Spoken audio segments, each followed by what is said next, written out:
दोस्तों, मैं हूँ रामा तुलसी। अगर आपको बार बार सर्दी खांसी होती है तो मेरा इस्तेमाल कीजिए। मैं आपकी इम्यूनिटी मजबूत करती हूँ। मैं आपको एक्स पंच तुलसी ऑयल में मिलूंगी। दोस्तों, मैं हूँ श्यामा तुलसी। अगर गले में खराश या इन्फेक्शन आपको परेशान करते हैं तो मेरा इस्तेमाल जरूर कीजिए। मेरे एंटीबैक्टीरियल गुण कीटाणुओं से लड़ते हैं और आपको सुरक्षित रखते हैं। मैं आपको एक्स पंच तुलसी ऑयल में मिलूंगी।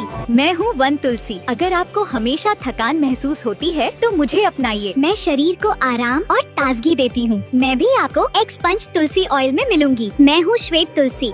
अगर आपको मानसिक तनाव या बेचैनी महसूस होती है तो मेरा प्रयोग कीजिए। मैं मन को शांत करती हूँ, नींद बेहतर बनाती हूँ। मैं भी आपको एक्स पंच तुलसी ऑयल में मिलूंगी। और मैं हूँ श्री तुलसी। अगर आप अपनी बॉडी की नेचुरल सुरक्षा चाहते हैं तो मुझ पर भरोसा कीजिए। मैं आपके शरीर और मन दोनों को संतुलित रखती हूँ। मैं भी आपको एक्स पंच तुलसी ऑयल में मिलूंगी। दोस्तों, जब 5 पवित्र तुलसियाँ एक साथ मिलती हैं तो बनता है सेहत का मजबूत कवच। इसलिए आज ही अपनाइए एस्क्लेपियस एक्स पंच तुलसी ऑयल और हर दिन पाएं सेहत की प्राकृतिक सुरक्षा।